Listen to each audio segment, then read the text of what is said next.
안녕하세요.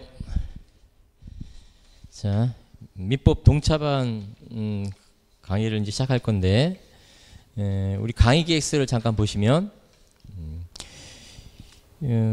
강의 계획서는 일단 16회로 잡혀 있어요. 16회로 잡혀 있고, 모의고사는 한 8번 볼 예정이에요. 그러니까 이틀에 한 번씩 이렇게 보신다 생각하시면 되겠어요. 자, 이 동차반도 생동차이신 분도 있지만 3시나 5시 이렇게 준비하시는 분이 있을 수 있어요. 그분들도 시험에 꽤 많이 합격하는 편이거든요. 최근 한 5, 6년째 문제 스타일을 보면 그 3시라든가 5시 공부하신 분들이 합격할 수 있는 어떤 여건이 주어져 있어요. 그래서 문제가 한 뭐 10문제 내외로 나오고 판례 결론 쓰고 그에 따른 이제 사안포섭 이렇게 해도 충분히 합격할 수 있는 길이 있기 때문에 문항수가 많기 때문에 그런 거예요. 문항수가 많기 때문에. 그러니까 많이 쓸 시간 여유가 없잖아요. 그러니까 짧게 쓰고 답을 제대로 맞췄다면 그리고 판례를 좀 어느 정도 표현해줬다면 합격해서 나가시더라고요. 그러니까 이 동차반이라고 해서 내가 1년 이렇게 준비하시면 안 돼요. 지금 생동차 설사 하시는 분도 집중적으로 이 동차반을 한 2, 3개월, 2개월에서 3개월 요 기간 동안 충분히 잘 활용하셔가지고 실력을 어느 정도 끌어올 수 있어요. 그 기본 이론을 뭐 충분히 공부하겠다. 이건 나중에라도 공부할 기회가 있어요. 그러니까 이번 동차반 목표로 시험에 어느 정도 가서 답안지를 어느 정도 써보겠다. 생동체라 하더라도 물론 3시, 5시 준비하시는 분 당연히 뭐 공부하셔야죠. 붙는다는 각오로 공부하셔야죠. 그래서 그렇게 준비하시고 저도 거의 그게 맞춰서 이 교재를 전부 하지 않아요. 필요한 부분 이제 2차 시험 관련해서 필요한 부분 쟁점 위주로다가 시험에 나올 가능성이 있는 것들 이렇게 선별해서 볼 예정이에요.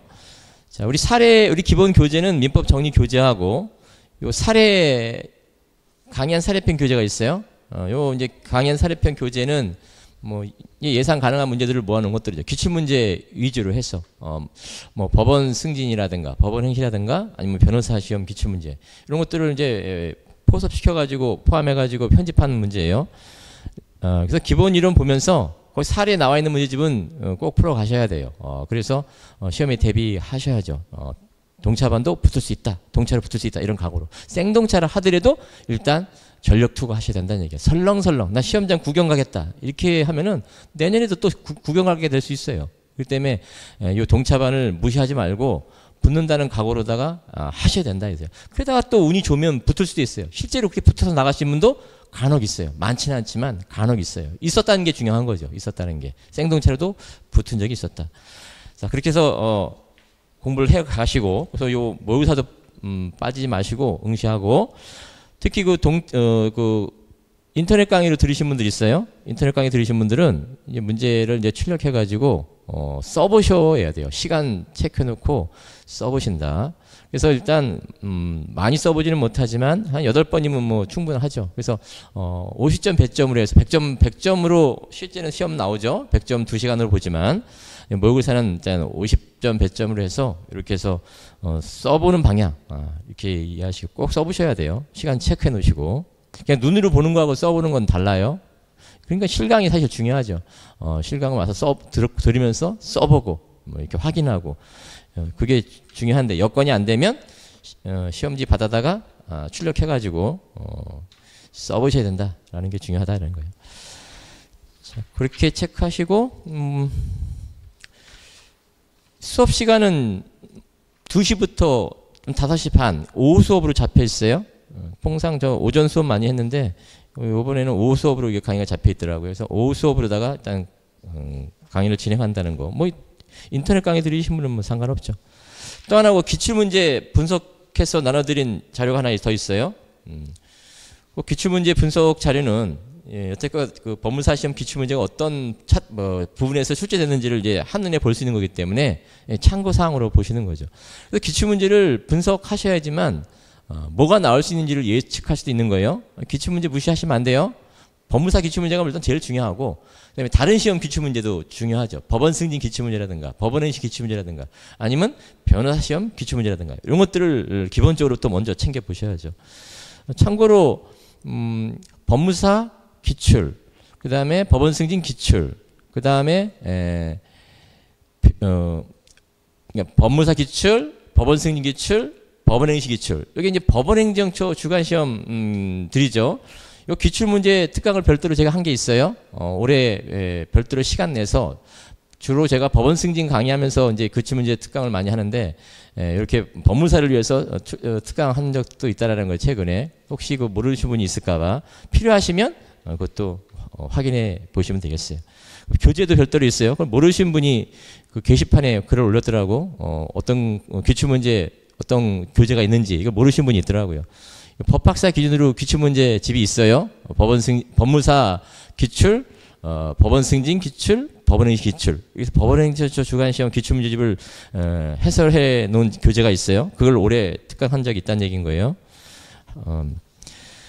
자, 그렇게 하시고 이제 진도는 채권 총론부터 나갈 거예요. 채권 총론해서 오늘 첫날은 이제 많이 안 할 거고 대위 전까지 일단 할 거예요.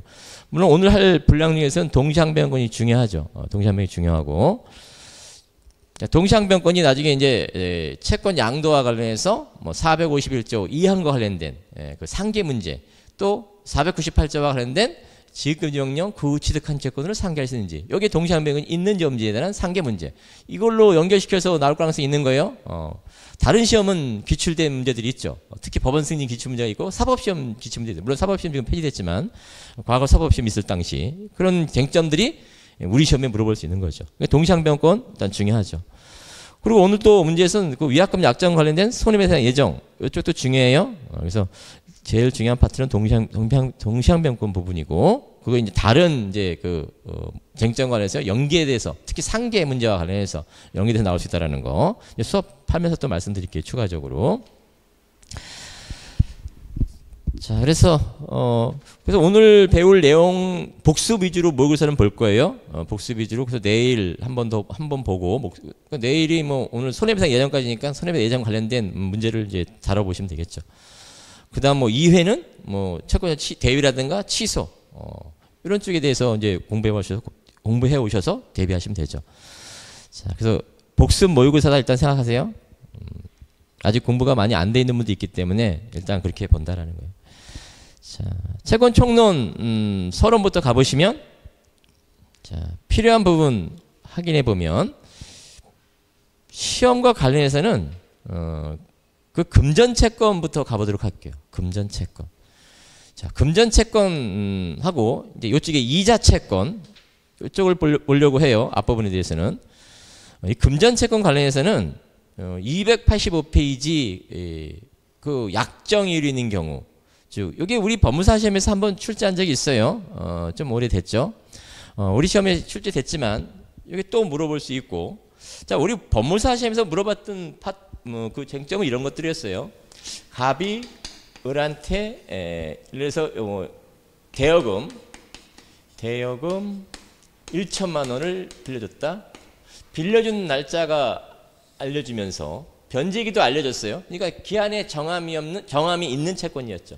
대여해준 날짜, 대여일, 그다음에 변제기, 그리고 현재 시점 이렇게 이제 알려주면서 현재 시점을 물론 이제 현재 시험에서 현재 시점을 안 가르쳐주면 시험 보는 당일날로 계산하시면 돼요. 보통 근데 알려주는데 안 가르쳐줄 때도 있어요. 그러면 이제 시험 보는 당일날 기준으로 해서 현재 시점을 판단하시면 되겠죠. 대여일날 이자 약정을 할 수도 있고 물론 이제 개인 간의 대여인 이자 약정을 할 수도 있고 안 할 수도 있어요. 자, 여기 우리 법무사 시험에서 이제 이런 식으로 물어봤단 말이에요. 대여일날 이자 약정 안 하면 변제기까지 이자 청구를 못 해요. 그러니까 원금 1억. 그 다음에 이제 이자 내지 지연손해금을 계산해야 되잖아요. 지연손해금. 이 지연손해금은 지연이자라고 생각하시면 되겠어요. 지연이자. 그 말은 지연이자는 이자가 아니라는 얘기인 거예요. 지연손해금이지. 지연이자. 그러니까 지연이자라고도 말하기도 하고 지연손해금이라고도 말하기도 해요. 이때 대여일로부터 변제기까지는 이자고 변제기 이후부터 다감날까지는 지연손해금이죠. 물론 원금에 대한 지연손해금 또는 지연이자. 자, 이때 이자 약정을 안 했다면 지연손해금 청구 못하는 거냐? 이런 얘기 기억하셔야죠. 이자 약정 안 하면 이자 청구를 못하지만 지연손해금은 최소한 법정이자 상당, 민사라면 5%, 상행이라면 6%, 형사라면 6%. 근데 보통 이제 우리는 민사로 보통 물어보니까 민사와 관련해서 지연손해금 별도 이자 약정 안 해서 지연손해금은 최소한 법정이자 5% 지연손해금 청구할 수 있다. 또 이자 약정을 만일 법정이자보다 높은 6% 약정을 했다면 지연손해금도 6%가 된다. 즉 지연손해금도 약정률이 법정률이 높으면 약정률 상당의 지연손해금 청구할 수 있는 것이죠. 근데 만일 이렇게 물어봤죠. 이자 약정을 3% 했다. 즉 법정이자보다 낮은 이자 약정을 했다면 지연손해금도 3%냐라는 거예요. 아니란 얘기죠. 최소한 법정이자 5% 보장받는다. 이자 약정을 전혀 안 했어도 법정이자 상당의 지연손해금 청구할 수 있다는 거 비교해보면 법정이자보다 낮게 약정 이유를 했다 하더라도 약정 이유를 했다 하더라도 지연손해금은 그 법정이자 낮은 상태로 지연손해금이 아니라 최소한 법정이자 상당 5%다. 요게 이제 우리 시험에 물어봤던 스타일 문제예요. 자, 그게 이제 285페이지 박스 판례 위에 있는 내용과 관련된 것이기도 하죠. 자, 박스 판례는 자, 요거는 엄밀하게 따지면 해제와 관련된 얘기야. 자, 해제. 그러면 해제를 통해서 자, 이런 법리가 해제와 관련해서도 논의할 수 있다는 거예요. 그래서 이 박스 판례는 해제와 관련된 문제. 그러니까 이자 내지 지연손해금 이런 원리를 해제에서도 논할 수 있는데 다시 한번 우리 시험에 물어본다면 이게 이제 2017년인가 요 18년도쯤에 정확하게는 여기 이제 우리 요 관련된 출제 연도가 2017년도네요. 우리 그 기출문제 분석표 보시면 2페이지 상단에 보면 2017년 대여금, 원금, 이자 청구, 지연 이자 청구 이런 관련된 문제가 이때 출제됐다고요. 2017년도 한 9년 8년 내지 9년 가까이 8년 돼가고 있죠. 그러니까 8년 돼가고 있으니까 어떻게 또 물어볼 수 있는 거예요. 근데 또 물어볼 때 이걸 이대로 또 물어보지 않고 원래 이 판례가 있어요. 즉 박스 판례죠. 자, 박스 판례는 해제와 관련된 얘기예요. 즉 갑이 매도인이고 을이 매수인이에요. 매매가 있었고 매매 대금이 1억인데 예를 들어서 계약금 1천만 원 줬다. 이렇게 가정해 볼게요. 그런 상태에서 을 앞으로 목적물을 인도받았다고 알려줄 수도 있고 인도받지 않았다고 알려줄 수 있어요. 자, 인도받지 않았다고 단순화시킬게요. 좀 더 단순화시킬게. 자, 인도받지 않은 상태에서 계약금 줬다. 그런 상태에서 어느 일방의 채무령으로 해제가 됐다. 자, 해제가 되면 서로 원상회복은 뭐 있죠? 그리고 손해배상. 자, 원상회복 계약금 반환 청구죠. 자, 언제부터 반환 청구권이 인정돼요? 반환 청구 인정돼요? 언제부터? 즉 이제 해제하게 되면 반환 청구권이 발생하는데 해제하면 반환 청구하면서 계약금 1천만 원 돌려달라고 말하겠죠? 을은 갑한테 계약금 1천만 원 반환 청구 하겠죠? 또 어떻게? 받은 날로부터죠. 다음 날 아니지? 받은 날로부터 이자 청구할 수 있죠. 언제부터? 대여금, 계약금 받은 날로부터예요. 받은 날. 이때부터 이자 청구할 수 있죠. 이자. 별도 반환 청구권에 대한 이자 별도 약정을 안 하면 여기 대여금 청구에서 이자 약정을 별도로 안 하면 이자 청구 못 해요. 하지만 이 매매 계약 해제와 관련해서 계약금 반환 청구는 이자를 반환 청구할 수 있는데 받은 날로부터 법정이자 상당액, 즉 법정이자 상당액이 이제 5%죠. 5% 청구할 수 있는데 별도 이자 약정을 안 했어도 5% 청구할 수 있다는 뜻이야. 여기 대여금하고 달라. 548조 때문에 그렇죠. 548조 뭐라 그래요? 그 매매대금 반환 청구하면서 받은 날로부터 이자 청구할 수 있다고 하잖아. 이자. 자, 요게 이자인데 몇 프로? 아무런 약정을 안 해도 5%예요. 물론 당사자가 5%와 다르게 매매계약 체결하면서 다르게 약정할 수 있어요. 하지만 아무런 약정을 안 해도 5% 청구할 수 있다. 여기는 대여금은 아무런 약정하면 이자 청구 못 해요. 물론 지원선해금은 청구할 수 있지만 여기는 근데 매매대금 반환 청구권에서는 548조 특징이 있기 때문에 받은 날로부터 법정이자 상당 5% 청구할 수 있다. 아무런 약정을 안 해도. 그러면 이자를 언제까지 이자로서 청구할 수 있냐면 의리값에 대한 계약금 반환 청구할 때까지, 이행 청구할 때, 반환 청구할 때까지. 즉 계약금 받은 날로부터 반환 청구 할 때까지 이자예요. 그럼 반환 청구 다음 날부터는 뭐예요? 다음 날까지는 지연이자죠. 지연이자. 지연 손해금이죠.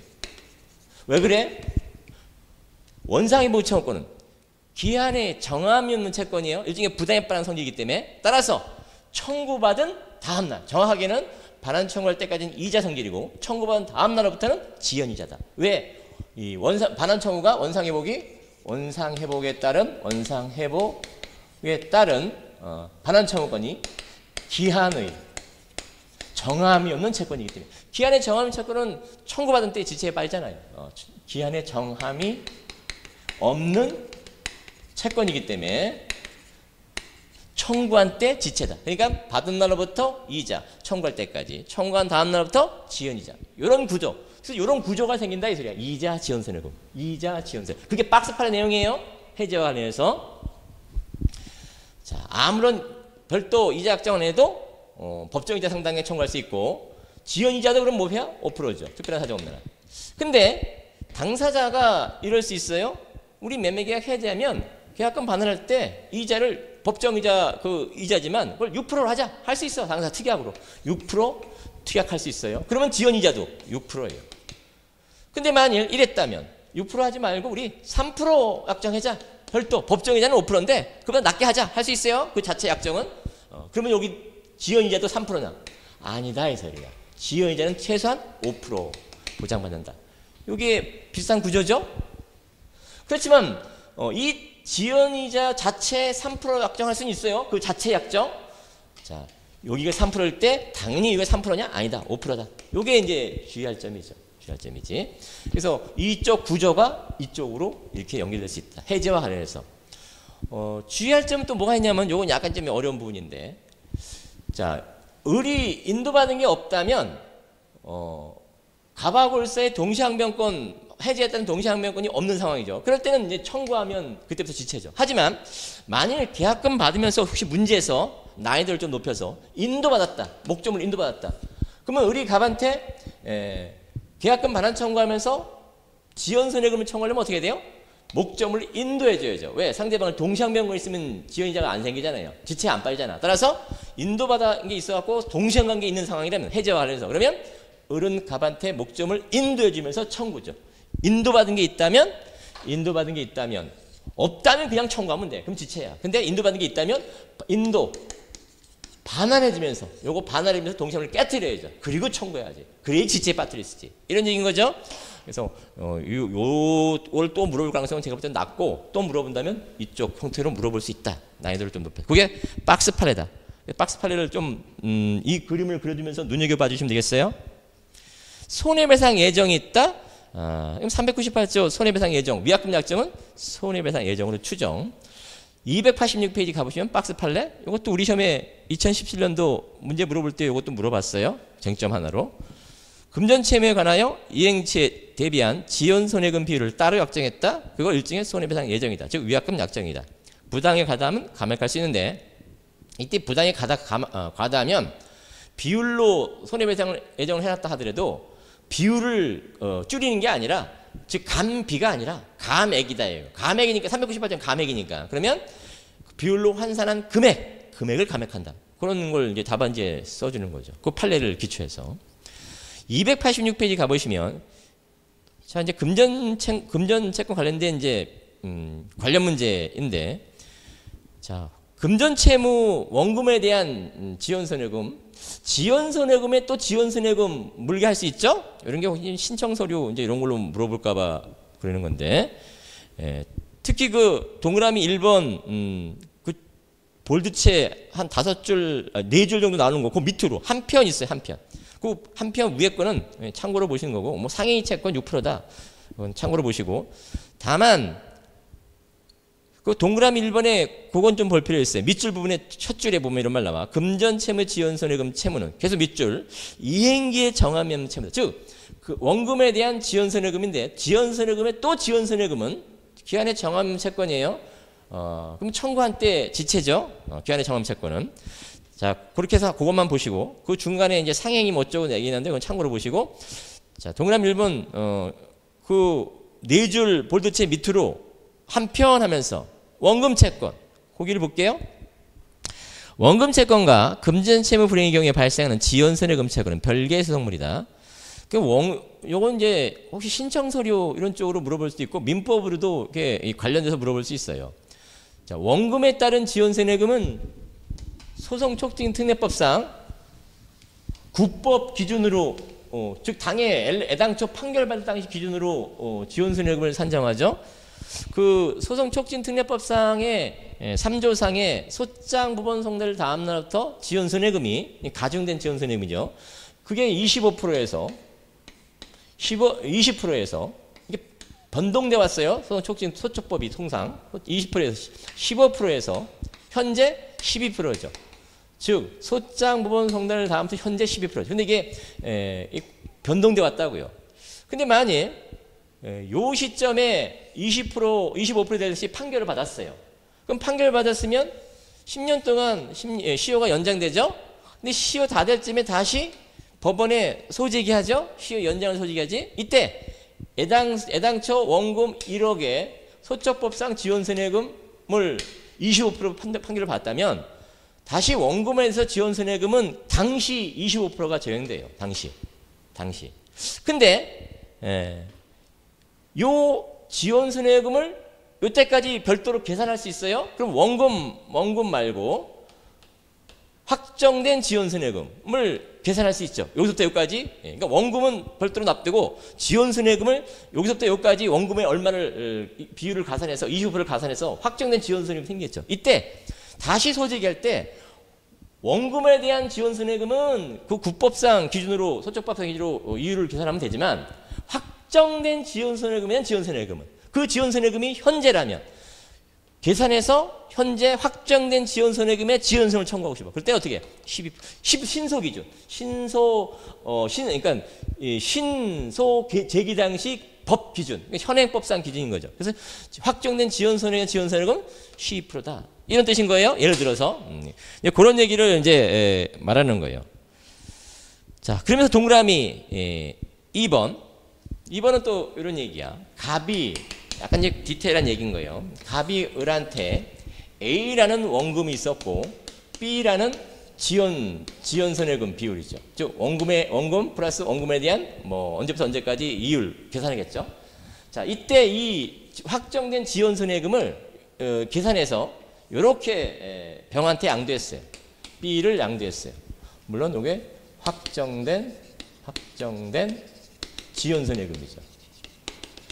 계산해서 원금은 양도 안 했어요. 지연손해금만 양도받았어요. 자, 그러면서 병이 을을 상대로 지연손해금 청구하면서 여기에다가 지연손해금에 대한 이유를 소적법상 현행법상 기준이겠죠. 신소 기준이겠지. 청구했어요. 청구하는 소송 중에 요 확정된 지연손해금을 소취하였어요. 뭐만 남았어요? 요것만 남았어요. 지연손해금에 대한 지연손해금만 남았어요. 이때 요 C는 소송촉진특례법상 연시 2% 적용을 받냐 이 소리야. 안 된다. 지연손해금으로서 청구는 5%다. 이때는 5%다. 이렇게 이해하시면 되겠어요. 그래서 확정된 지연손해금을 양도받고 지연손해금의 지연손해금은 신소 기준으로 현행법상이라면 연시 2%인데 근데 확정 지연손해금의 원금을 취하했다면 확정된 지연손해금 그러면 지연손해금에 대한 지연손해금만 남았는데 이 지연손해금은 12%가 아니라 이제는 5%. 나머지 5%를 넘는 분은 기각시키겠죠. 5% 한도에서만 인용. 이렇게 이해하시면 되겠어요. 그게 이제 동그라미 2번 판례죠. 뭐 동그라미 3번은 어렵지 않아요? 뭐 객관식에 주로 많이 물어보는 거죠. 근데 혹시 모르니까 참고로 그냥 간단하게 보는 거죠. 소송촉진특례법상 3조 소장본 송달을 다음부터 연 12% 적용받는 것은 이행의 소일 때 적용된다. 따라서 확인의 소일 때는 적용 안 된다. 이렇게 보시면 되겠죠? 자, 이자 채권, 우리가 금방 설명한 거 가름해서 지연이자하고 비교해서 보시면 되겠어요. 이게 이자인지 지연이자인지도 소멸시에서 달라요. 이자는 3년 소멸시예요. 지연이자는 원금 채권 성질에 따라서 지연이자가 소멸시효 기간이 정해져요. 원금이 3년짜리면 지연손해금도 3년이야. 이자는 무조건 3년이고 원금이 지연손해금은 원금이 5년짜리 소멸시효라면 지연손해금도 5년. 원금이 10년짜리 소멸시효면 지연손해금도 10년. 이렇다는 거예요. 차이점이 있다는 거죠. 이게 소멸시효 관련해서도 이게 다르다는 거고. 자, 이자 채권 관련해서 이제 이자 제한법 관련된 얘기를 하는데 뭐 중요성은 그렇게 높아 보이진 않아요. 이자 제한법의 현행법상 최고 제한이율은 즉 대통령령으로 정하는 최고 제한이율은 연 20%예요. 요 과거에 연 24%에서 이제 연 20%로 이게 바뀌었죠. 대통령령으로 정하는 최고 제한이율 연 20%. 연 20%를 넘는 이자 약정은 무효예요. 103조 위반으로 무효화시켜요. 불법원인 급여죠. 자, 그러면 이자 제한법의 제한율을 초과해서 약정하면 그 전부 무효가 되는 건 아니고 물론 초과 부분이 무효예요. 이 초과 부분이 무효인데 103조 위반으로 무효화시켜요. 강행법 위반으로서 무효화시키는 것이 아니라 차이점은 뭐예요? 103조 위반으로 무효시키면 반환청은 못하죠. 불법원인 급여가 적용될 수 있으니까. 근데 우리 판례 뭐라 그래? 반환청할 수 있다 그래요. 746조 단서 적용 내지는 유추 적용시켜서. 그래서 103조 위반이고 제한일을 초과하는 이자 약정은 무효인데 103조 위반으로 무효시키는데 반환 청구할 수 있는지와 관해서는 초과 부분이겠죠 물론. 초과 부분 반환 청구할 수 있는지와 관해서는 740조 단서를 적용 내지는 유추 적용시킨다. 그래서 반환 청구할 수 있다고 봐요. 반환 청구할 수 있으니까 원금에 충당시킬 수도 있고 상계할 수도 있고 이런 뜻인 거죠. 742조 단서 적용 내지 유추 적용시키는. 유추 적용은 뭐예요? 불법성 비결론이죠. 수익자의 불법성이 급여자의 불법성 현저히 과다하면 742조 단서 유추 적용으로 반환청할 수 있다. 이렇게 보는 거죠. 또 하나 주의할 점은 이자 제한법의 제한율을 초과하는 약정 무효인데 103조 위반으로 초과 부분 물론. 자, 그렇다고 해서 형사처벌까지 받지는 않아요. 다만 제한일을 초과해서 받아가면 약정도 하고 받아가면 그러면 형사처벌도 받아요. 형사처벌도 받고 형사처벌 받으니까 뭐예요? 불법 선배도 가능하죠. 차용인이 그 빌려준 사람을 상대로 불법 선배도 가능하죠. 자, 이런 판례가 있어요. 288페이지, 289페이지 부당이득 반환 청구권이 인정된다고 해서 즉 지급한 자는 수령한 자를 상대로 부당이득 반환 청구도 가능하고 불법 선배도 가능한데 부당이득 반환 청구는 인정된다고 해서 불법성이 사라지는지 사라지지 않아요. 왜? 경합하기 때문에. 경합하기 때문에. 그런 판례가 289페이지 상단에 있다. 이렇게 보시고 자, 동그라미 3번, 4번 선의자 공제와 관련된 문제를 물어볼 수 있어요. 자, 여기 물어볼 수 있는 근거는 법원 승진 시험에서 출제한 적이 있어요. 사무관 승진 시험에서 출제한 적이 있고 다른 시험과 관해서는 로스쿨 모의고사에서 이런 걸 한번 본 적이 있어요. 그러니까 출제자가 그런 걸 염두에 둔다면 물어볼 수 있죠. 선의자 공제. 자, 관련 판례가 또 몇 개 있어요.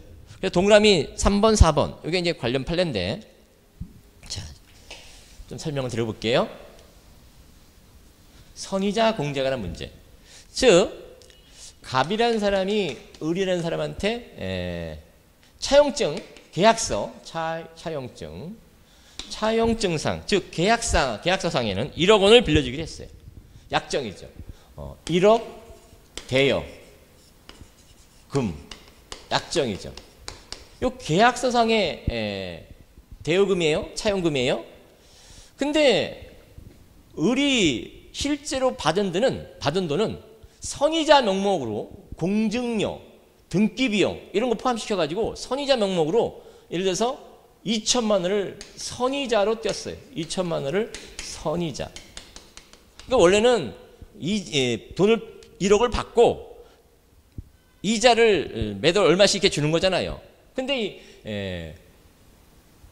선의 1억 차용금을 약정했지만 선의자 명목으로 이 중에서 1억 원 중에서 선의자 명목으로 2천만 원, 뭐 공증료 아니면 뭐 등기비용 이런 거 다 포함 해가지고 선이자 명목으로 2천만 원을 띄고 그리고 실제로는 을은 8천만 원이 갔어요. 자, 이랬을 때 이 선이자 2천만 원이 이자 제한법의 최고 제한을 넘은 부분이 있는지, 넘은 부분이 있다면 그 넘은 부분은 반환 청구할 수 있는데, 반환 청구도 가능하다는 얘기는 상계 주장할 수 있고 별도 청구할 수 있는데, 이때 상계 내지 공제할 때 초과된 부분을 적정 이자율은 일단 8천만 원 갖고 따져요. 8천만 원 가지고 적정 이율을 계산해요. 그러면 적정 이율이 예를 들어서 1,500이 나왔다고 가정할게요. 1,500. 그럼 이자는 1,500만 원을 받아갔어야 되는 거야. 근데 얼마를 받아갔어? 초과해서 받아갔어. 1,500을 초과해서. 얼마를 초과해서 받아간 꼴이야? 5,000을 초과해서 받아간 꼴이죠. 실제 수령한 금액을 가지고 적정이율을 계산해요. 그래서 만약에 적정이율이 1,500이라면 2천만 원은 선이자 명목으로 떴는데 얼마를 더 받아간 거예요? 500을 더 받아간 거죠. 자, 500을 이제 공제시켜야 되잖아. 상계 내지 공제 반환청할 수 있어야 되잖아. 이때 공제 내지 상계를 8천만 원에서 상계할 거냐, 1억 원에서 공제 지정할 거냐 라는 얘기예요. 자, 당초 원본에서 공제한다. 그럼 얼마 공제하면 돼요? 여기서 500이죠. 500 초과되는 500을 1억 원에서 공제한다. 500. 그럼 얼마 남아? 9,500이죠. 그러면 선이자 명목을 띄고 난 다음에 이 실제 수령한 건 8천이지만 8천 기준으로 적정률을 계산한 다음에 초과 받아간 금액을 이 당초 원본 1억 원에서 공제한다. 그러면 적정률로 계산하고 남은 공제하고 남은 우리 갚아야 될 원금은 얼마가 됐다니? 9,500이 됐다 이런 얘기야. 계약서상으로는 1억이잖아요. 그러니까 이때 이제 9,500만 변제하면 되는 거죠. 이 상황에서. 그래서 요걸 하나 기억해 주시면 되겠어요. 선택 채권 이런 건 안 보셔도 된다 이 소리야. 일단은 나중에 기회가 있을 수 있다. 만약에 그러니까 동차 때는 동차도 어느 정도 노리고 들어가야 되기 때문에 설렁설렁 공부하고 뭐 기본기 튼튼하게 공부하고 이럴 게 아니라는 거예요. 그럴 기회는 나중에도 있을 수 있다. 일단 올해 시험에 붙어 나갈 수도 있잖아요. 그러니까 붙을 수 있다라는 심정으로 공부하셔야 된다는 얘기예요. 그래서 필요한 부분만 시간을 최소한 들여가지고 붙을 수 있는 가능성을 열어놓고 공부하셔야 된다. 민법만 무한정 공부할 수 없어요? 민법이 물론 중요해요. 하지만 민법도 중요하지만 다른 과목도 꽈락을 넘겨야지 붙을 수 있는 거잖아요. 동차 2차 시험에서. 자, 그렇기 때문에 민법은 아무리 공부 많이 해도 그 점수 올리기가 쉽지 않아요. 과목의 그 방대성 때문에. 양의 방대성 때문에. 하지만 또 그렇다고 공부 안 하면 어떻게 해? 꽈락이에요. 그러니까 민법은 면꽈락 심정으로 이 중요 부분 쟁점을 공부해 간다. 그리고 여기 수업 시간에 충분히 하고 집에 가서 복습 좀 한다. 동차반은 이렇게 하시고 다른 과목에 집중 투자하셔야죠. 민사소송법이라든가 형법, 형사소송법 이런 것들 또는 부동산 등기법도 근데 1차 때 어느 정도 했죠. 그러니까 조금만 더 하면 되죠. 많은 시간 투자할 수 없으니까 일단 제한된 시간이니까 2개월에서 한 2개월 반 정도 시간밖에 안 나잖아요. 동차반들은. 따라서 그걸 염두에 두고 공부를 하시는데 민법을 전략감으로 삼지 말란 얘기인 거예요. 제 말은. 그건 나중에라도 또 기회가 있을 수가 있어요. 공부할 기회가. 그러니까 민법은 동차 때는 이 동차 공부할 정도의 그 중요 부분 쟁점 위주로 수업 시간에 충실히 복습 좀 해주고 그리고 남는 시간 생기면 다른 과목에 투자 이렇게 해서 2개월 반을 풀로 공부하셔서 가져가셔야 돼요. 그래야지 동차의 가능성이 열린다 이런 얘기고요. 자, 그런 측면에서 저도 그렇게 중요 쟁점으로 본다 이런 얘기고요. 선택채권 넘어간다. 채권의 효력 파토와 관련해서는 자, 여기 채무불이행 관련 법 파트죠. 이 채무불이행의 기본적 근거 규정은 390조예요. 하지만 좀 더 구체화시킨 근거 규정들은 뭐죠? 이행지체, 이행불능, 이행거절. 이게 다 채무불이행이잖아요. 자, 이 채무불이행에 따른 효과는 물론 해제 내지 손해배상인데 해제하면서 손해배상 청구할 수도 있고 아니면 해제만 주장할 수도 있고 선택이죠. 권리자의 선택. 아니면 손해배상만 청구할 수 있어요. 해제하지 않고.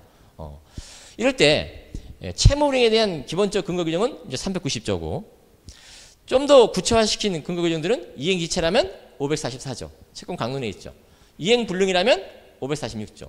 또 판례가 말하는 이행거절. 이렇게 구체화시켜서 공부하시면 돼요. 근데 그거에 대한 다 포괄 근거 규정은 뭐라고? 390조. 이렇게 하시면겠죠? 조문도 그렇게 활용하시면 되겠어요.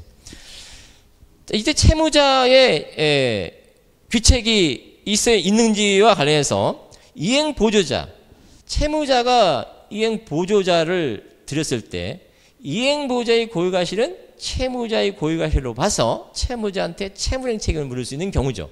자, 그럴 때 이제 이행 보조자가 뭐냐? 근거 규정 391조고 391조 참고하시고 조문 옮겨올 수 있으면 되겠어요. 이게 왜 물어볼 가능성이 있냐면 채무자와 그러니까 이행보조자의 고유과실에 따른 채무자의 채무불이행에 따른 손해배상 채무와 이행보조자의 불법행위 손배가 인정될 수 있죠. 부진정 연대채무 관계에 있다. 자, 이런 것을 연결고리로 물어볼 수 있기 때문에 이게 부진정 연대채무 관계에 있다는 것을 제시하려면 이 391조와 관련된 얘기를 이제 좀 살짝 써주셔야죠. 그래서 부진정 채무 관계 있고 부진정 연대채무에서 이제 절대효과, 상대효과 이런 쪽으로 연결시켜서 이게 물어볼 수 있는 거예요. 그러니까 이게 이제 이행보조와 관련된 어떤 경우가 이행보조를 보는지 간단하게 쓸 수 있어야지. 그러니까 293페이지 보시면 요건이 있어요. 민법 391조에서의 이행보조로서의 피용자라 함은 동그라미 1번 이런 것들이 이제 사실관계에 제시할 수 있다는 얘기야. 채무자의 의사 관여 아래 동그라미 2번 그 채무 이행에 속하는 활동을 하는 사람이면 족하고 반드시 채무자의 지시 또는 감독을 받는 관계에 있으는 건 아니다. 여기 이제 객관식에서 잘 물어보죠. 객관식에서 주관식으로 연결시킨다. 이렇게 생각하시면 되겠죠. 채무자 지시 또는 감독 관계에 있으면 뭐예요? 피용자, 사용자 관계일 수도 있어요. 피용자로서 손해배상, 사용자로서 손해배상. 이것도 부진정 채무로 보죠. 자, 지시 감독 관계에 있으면 피용자, 사용자로 손해배상이 문제가 될 수 있고 지시 감독 관계가 없다면 이행보조자일 수 있다. 이렇게 이해하시면 되겠죠. 그래서 반드시 채무자의 지시 또는 감독을 받는 관계에 있어야 하는 것은 아니므로 채무자에 대해서 종속적인가 독립적인가에는 문제되지 않는다. 그래서 관련 판례가 하나 있죠. 임대인이 임차인과의 임대차 계약상의 약정에 따라 제3자에게 도급을 지워 임대차 목적물 시설물을 수선한 경우. 그러니까 임대인은 임차인과 관계에서 임대차 목적물을 사용 수익화를 묻고 임차인은 차임지급 의무 이게 주된 급부문잖아요. 물론 주택임대차에서. 근데 임대인의 그 목적물이 일부 이제 훼손이 돼가지고 이제 수선을 하려고 하는 거예요. 임대인이 수선하는 거 있잖아요. 근데 수선할 때 이제 임대인이 그 다른 제3자한테 도급을 준 거예요. 그 뭐 건물 이제 수선이죠. 수선 도급이죠. 도급은 원칙적으로 지시 감독 관계가 없는 게 원칙이에요. 지시 감독이 있으면 그건 너무 도급이죠. 그러니까 피용자, 사용자 이런 문제가 생길 수가 있죠. 근데 지시 감독이 없는 게 원칙이라고 해요. 도급은. 따라서 지시 감독이 없는 경우일 때 이 수급인이 그 수선하는 자가 수선업자죠. 이 수급인이 고유과실로 화재가 났어요. 뭐 전기 공사 하다가 그러면 불법행위가 인정될 수 있죠. 피해자 임차인에 대해서. 이때 그 수급인의 고유과실에 따른 그 목적물 불법 선배 문제와 관련해서 채무자 임대인은 채무불이행에 따른 손해배상 물을 수 있다라는 거예요. 임차인이. 그래서 임차인이 임대인에 대한 채무불이행에 따른 손해배상 채무권 또 그 이행보조에 대해서는 불법행위 손해배상 채무권 이 쌍방의 의무 관계는 부진정 연대채무 이렇게 연결시킬 수 있으면 되겠어요. 자, 그래서 그 정도 하나 보시면 되겠다. 그 밑에 또 약간 이제 구체화된 디테일한 판례인데 또한 문단 바뀌는 부분 보조자가 채무자와의 계약 그 밖의 법률관계에 있어야 하는 것은 아니다. 제3자가 단순히 호의로 행위를 한 경우에도 그것이 채무자의 용인 아래 이루어지는 것이면 그 제3자는 이행보조에 해당한다. 이행보조의 활동이 일시적인지 계속적인지도 문제되지 않는다. 그런 거 하나 기억해 주시면 되겠어요. 복이행보조까지 물어볼 것 같지는 않아요. 그건 참고로. 자, 부진정 연대채무 관계되는 거 맨 밑에 하단이죠. 293페이지. 그걸 잊으시면 안 되겠어요. 연결고리로 물어볼 수 있기 때문에. 자, 이제 채무불이행의 가장 뭐 기본적인 거 이행지체죠. 물론 이제 이행지체와 관련해서 이제 구체화된 규정은 544조인데 요 앞에서 채권 총론에서도 이 손해배상이라는 측면에서 이행지체를 다뤄요. 물론 이행지체하면 상대방은 해지하고 손해배상 물을 수 있죠. 이행지체 따른 손해배상. 하지만 해지하지 않고 손해배상 물을 수 있단 말이에요. 그래서 이 채권 총론에서는 주로 이제 손해배상에 초점을 맞추는 거죠. 강론에서는 해제까지도 포함시켜서 초점을 맞춰서 공부하죠. 그러니까 총론하고 강론에 다 이런 문제가 나오는데 채무불이행, 이행지체, 이행불능, 이행거절 총론, 강론에 다 달아요. 이 교재에서는. 이럴 때 이제 초점이 채권 총론에서는 손해배상에 주로 초점을 맞추고 강론에서는 해제와 손해배상 같이 언급하는 거죠. 그렇다고 해서 이행지체에 따른 효과가 해제가 안 된다는 소리는 아니에요. 해제할 수도 있고 또 손해배상 청구할 수도 있고 아니면 둘 다 병합 둘 다 청구할 수도 있고 보통 둘 다 청구하는 게 일반적이죠. 자, 그렇게 이해하시고 이행지체에는 일단 이행기 이행이 가능해야죠. 그리고 이행기 이행을 하지 않아야죠. 해태해야죠. 그러니까 이행기 이행이 가능한데 이행을 해태할 것. 이게 지체죠. 지체. 지체 이행기가 있어도 이행 안 해도 해태가 아닌 경우가 있죠. 뭐 기한 유예해 주는 거죠. 원인 채무, 물품 대금 채무, 원인 채무가 요때인데 원인 채무 이행기가 요때인데 원인 채무 이행기가 요때인데 지급을 위하여 어음을 발행해 줄 수 있죠. 그럴 때 지급을 위하여 어음을 발행할 때 어음의 만기를 원인 채무 이행기에 들여 늦춰서 어음 만기죠. 어음을 그러니까 이행기가 도래하기 전에 어음 발행해야 돼요. 지체에 빠지기 전에 이 기한 유예가 있느냐는 뜻인 거예요. 이때 어음을 발행해요. 원인 채무 이행기는 이때인데. 근데 이때 어음 발행하는데 만기를 원인 채무 이행기보다 뒤로 늦춰서 어음의 만기죠. 그러면 이때까지 원인 채무 이행기도 일로 늦춰진다고 볼 수 있는 거예요. 즉 이때까지 이행 안 해도 원인 채무 이행 안 해도 지체 아니다 이 소리인 거죠. 어음 채무 만기를 뒤로 늦출 때 이때 지체에 빠지기 전에 어음을 발행하는 경우만 인정된다. 과거 오래전에 사법시험에서 한번 물어본 적이 있어요. 이 정점을. 기한 유예가 인정되려면 어음 발행 관련해서 지체에 빠지기 전에 어음 발행해야지 이행기가 만기로 늦춰진다. 이렇게 이해하시면 되겠어요. 295페이지. 자, 이행기가 도래했을 것 관련해서 확정기한부, 불확정기한부, 기한에 정하면 채무. 자, 물론 우리 시험에서는 이제 그 대여금 청구안에서는 확정기한을 알려주고 변제기를 알려주고 출제한 적이 있어요. 그렇지만 기한에 정함이 없는 채무로 물어볼 수도 있어요. 문제 스타일 관련해서 불확정기한 뭐 참고로 보시는 거죠. 채무자가 기한이 돌아가면 안 때. 기한에 정함이 없는 채무를 조금 신경 써주세요. 채무자가 이행 청구를 받은 때인데 조문은 380조 2항 판례는 좀 더 구체화돼서 받은 다음 날. 가장 대표적인 게 부당에 따른 채무예요. 부당에 따른 채무. 해지에 따른 원상 회복도 부당에 따른 성질을 가져요. 그러니까 어떻게? 청구받은 때 지체다 이 소리야. 부당에 따른 채무도 청구받은 때 지체이듯이.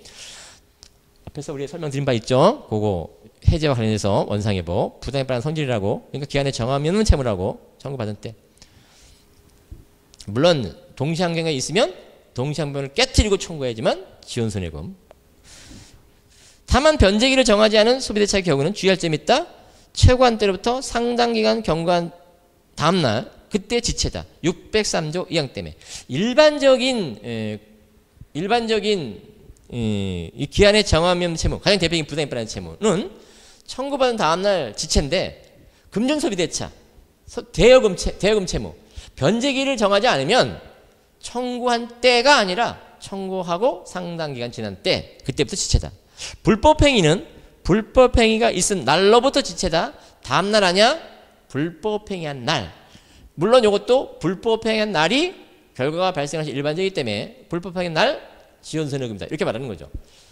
다만 불법행위 시점과 손해 결과 발생에 시차가 있다면 결과 발생한 때 이렇게 이해하시면 되겠어요. 물론 요거는 이제 일반적으로 불법행위한 시점이 손해가 결과 발생 일반적이기 때문에 불법행위한 때부터 지원손해금이다. 이렇게 이해하시면 되겠죠. 다만 요것도 물어볼 수 있어요. 채권 양도와 관련해서 양도되는 채권이 기한에 정함이 없는 채권이에요. 갑의 의뢰된 채권이 요게 기한의 이행기에 정함이 없는, 즉 기한의 정함이 없는 채권이에요. 그럼 그 채권을 갑이 병한테 채권 양도했어요. 채권 양도했어요. 대항요건도 갖췄어요. 동일성 수반으로 양도받는 것이지. 그러면 병이 을한테 양수금 청구하겠지. 양수금 청구하겠죠. 그럼 양수금 청구한 다음날 지체죠. 대항요건을 갖췄다면. 근데 대항요건 못 갖췄다면 양수금 청구한 때 지체에 빠지는 것이 아니라 양수금 청구한 이후 대항요건 갖추는 시점이 지체에 빠지는 시점이죠. 대항요건 갖춘 다음날 지체죠. 이렇게 이해하시면 되겠죠?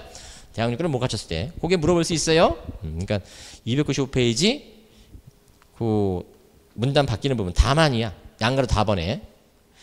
이행기의 정함이면 채권을 양수한 채권 양수인이 채무자를 상대로 이행을 구하는 소를 제기하고 그 소송 계속 중에 대항 요건을 갖췄다. 그러면 대항 요건 갖춘 통지받은 다음날 지체다. 이렇게 이해하시는 거죠.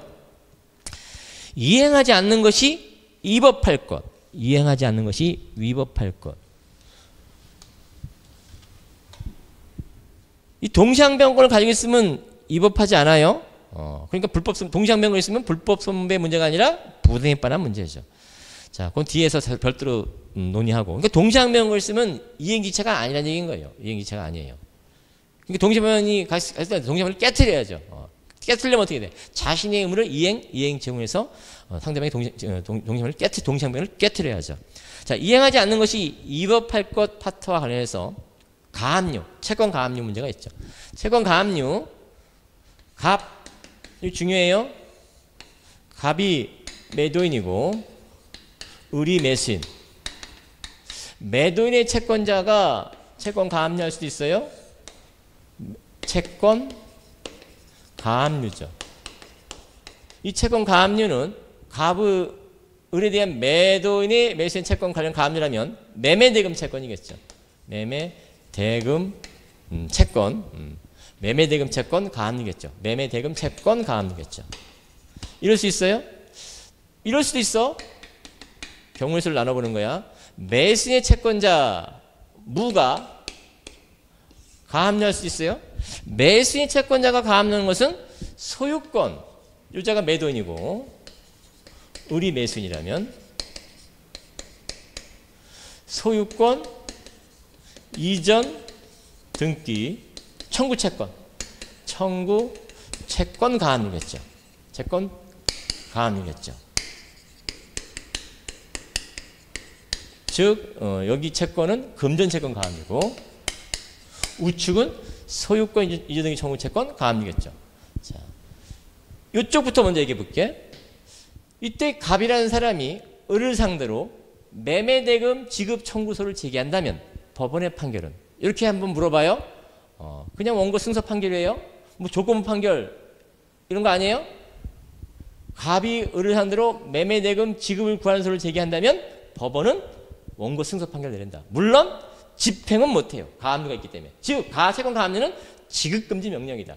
따라서 지급을 금지하는 것이기 때문에 갑이 을을 상대로 소송을 제기해서 판결받는 데는 지장 없다 이 소리야.